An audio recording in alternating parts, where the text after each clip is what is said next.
السلام علیکم، کیسے ہیں آپ سب لوگ؟ امید ہے کہ آپ سب لوگ خیریت سے ہوں گے۔ یہ سرپرائز ایپیسوڈ ہے تو شروع کرتے ہیں عریش شاہ کا ناول تجھ سے ہی میری سانسوں کا سفر۔ ارے بیٹا تم یہ سینڈوچ کھاؤ نا، میری عنایت نے بنایا ہے۔ وہ سینڈوچ اس کے قریب کرتے ہوئے کہنے لگے تو اس نے نہ میں سر ہلایا تھا۔ ناشتہ وہ گھر سے کر کے آیا تھا اور اب اس کا کوئی ارادہ نہ تھا مزید کچھ بھی کھانے کا۔ وہ تو احتشام صاحب نے زبردستی اسے چائے کا کپ تھما دیا تھا، ورنہ وہ تو چائے بھی نہ پیتا۔ نہیں نہیں شکریہ سر، میں ناشتہ کر کے آیا ہوں، آپ لیجئے نا۔ آپ نے ابھی تک ناشتہ نہیں کیا ہوگا، وہ پلیٹ ان کی طرف بڑھاتے ہوئے کہنے لگا تو احتشام صاحب نے عنایت کو بیٹھنے کا اشارہ کرتے ہوئے ناشتہ شروع کیا تھا۔ عنایت آج بالکل خاموشی سے اپنا ناشتہ کر رہی تھی۔ وہ تو اس وقت کمرے سے نہیں نکلتی تھی جب وہ اس کے گھر آتا تھا، اور اس وقت وہ اس کے ساتھ بیٹھی تھی۔ اس کے لیے حیرت انگیز بات تھی، کہیں احتشام صاحب نے وہ بات اس کے سامنے بھی تو نہیں کر دی تھی جو وہ کل آفس میں اس سے کر کے آئے تھے۔ تم کہہ رہے تھے کہ تمہارا کک اچھا نہیں ہے، پچھلے دنوں چینج کر لیا تم نے؟ وہ اس کی میٹنگ کی ساری باتیں اگنور کرتے ہوئے پوچھنے لگے تو اس نے نفی میں سر ہلایا۔ نہیں سر، کہاں آپ کو تو پتہ ہی ہے یہاں پر کوئی اچھا کک ملنا کتنا مشکل ہے۔ اور تو ایک ملا تو تھا، اس نے 2 ہی دن میں کچن کی وہ حالت کر دی کہ تیسرے دن میں نے اس کو چلتا کر دیا۔ وہ انہیں تفصیل سے بتا رہا تھا۔ میری عنایت بہت اچھا کھانا بناتی ہے، سب کچھ بنا لیتی ہے، A to Z، کبھی فرمائش کر کے بنواؤں اس سے کچھ؟ ایسا کھانا بنا کر کھلائے گی کہ تم انگلیاں چاٹتے رہ جاؤ گے۔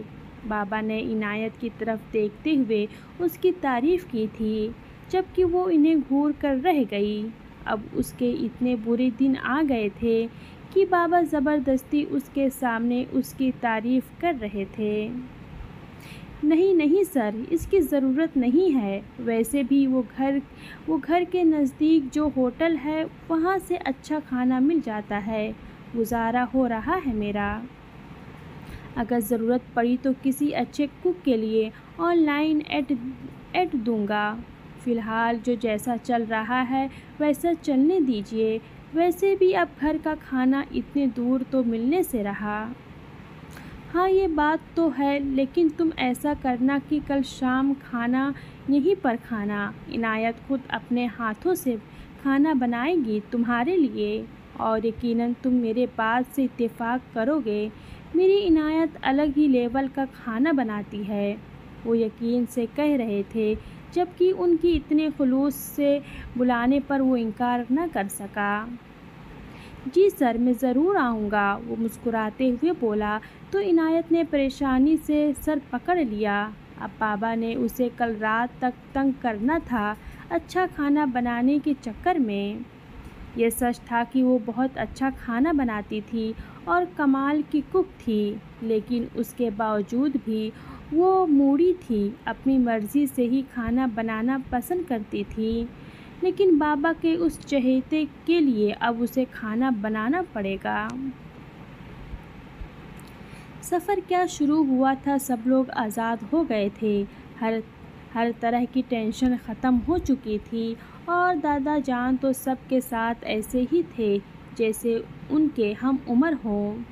وہ شروع سے ہی اپنے پوتے پوتیوں کو خود کے ساتھ بہت فری رکھتے تھے، اور وہ لوگ جب بھی گھومنے کے لیے جاتے دادا جان کو ہی چنتے تھے، کیونکہ ان کا کوئی ارادہ نہ تھا بڑے ہٹلرز کے ساتھ گھومنے کے لیے جانا۔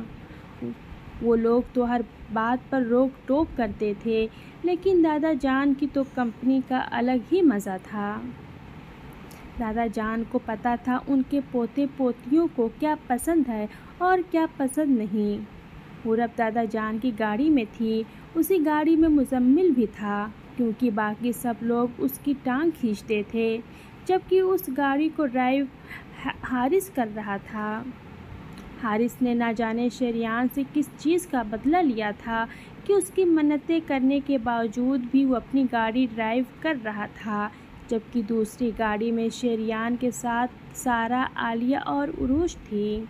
تیسری گاڑی میں اسد، تیمور تھے، حالانکہ ان کے لیے جگہ بہت ہی باقی دونوں گاڑیوں میں تھی، لیکن پھر بھی وہ الگ گاڑی میں آئے تھے، کیونکہ ان لوگوں کا ماننا تھا کہ گرمی بہت ہے اور وہ سفر میں تنگ پڑ سکتے ہیں۔